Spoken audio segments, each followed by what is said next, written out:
დღეს მინდა გესაუბროთ სახორცე პირუტყვის გამოზრდის ერთ-ერთ ყველაზე ეფექტურ მეთოდზე, რომელიც გულისხმობს პირუტყვის სუქებისას დღიურ ულუფაში უხეში მასის წყაროს, თივის ან ნამჯის სრულად არ გამოყენებას.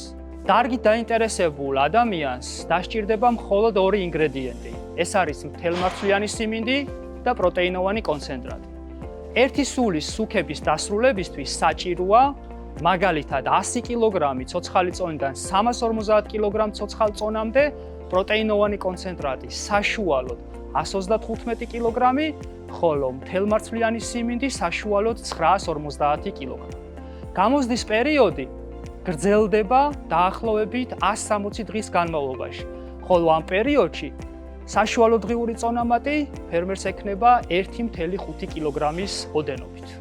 კვების რეკომენდაცია მოიცავს ორ ეტაპს. პირველი გარდამავალ ანუ შეჩვევის ეტაპს, მეორე გამოზრდის ანუ სუქების ეტაპს.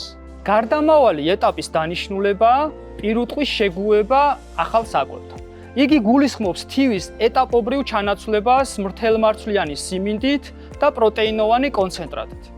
შეჩვევის ეტაპი გრძელდება საშუალოდ 15 დღის განმავლობაში, იხილეთ უხეში მასის წყაროს ჩართულობის თანდათანობით შემცირება მოცემულ ცხრილზე.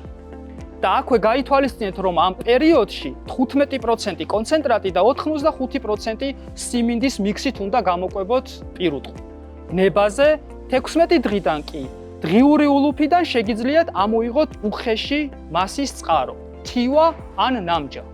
გამოზრდის ანუ სუქების ეტაპზე სახორცე პირუტყვს აუცილებელია მიაწოდოთ მთელმარცვლიანი siმინდი და პროტეინოვანი კონცენტრატი ნებაზე.